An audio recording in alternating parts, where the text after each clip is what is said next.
When it comes to compressor issues, the most common culprit is insufficient or fluctuating voltage. This refrigerator is designed to operate within a 10.4 to 15 volt DC range. And if the voltage drops too low or spikes too high, the compressor won't start. If you're troubleshooting voltage-related problems in an RV, there are 4 key areas you'll want to check. First is shore power.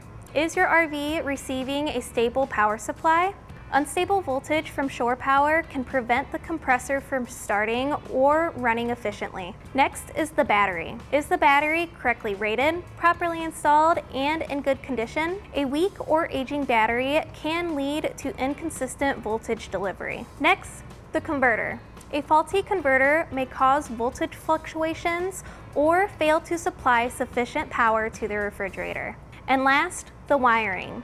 Inspect the circuit supplying power to the fridge for any loose connections, damaged wires, or shorts, which can disrupt the voltage flow. To check voltage, use a multimeter to measure the voltage at the terminal assembly to get the most accurate voltage reading. The reading should fall within the refrigerator's operating range of 10.4 to 15 volts.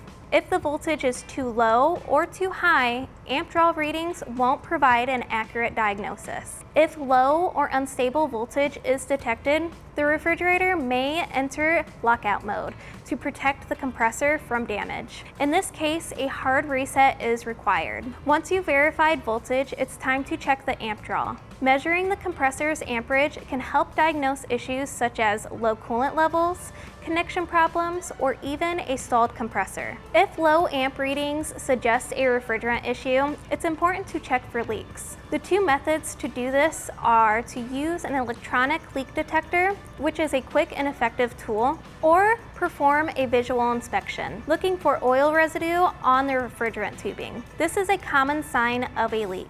Now, let's talk about compressor noise and vibration. A properly functioning compressor should produce a consistent, smooth hum. However, abnormal noise can be a red flag. While occasional clicks and creaks are normal as the material expands and contracts, consistent grinding or clicking sounds may indicate electrical or mechanical failure. And rattling or excessive vibration could be a sign of improper mounting. If the compressor isn't running, the issue might not be the compressor itself. Instead, it could be a faulty thermistor, which fails to provide accurate temperature readings, or a control board malfunction, preventing the compressor from receiving the start signal. To troubleshoot these potential issues, perform a temperature test and check the sensor's connections to the power board. Inspect the control board for visible signs of damage, such as burn marks, bulging, components, or corrosion. By following these troubleshooting steps, you can efficiently identify and address potential compressor issues.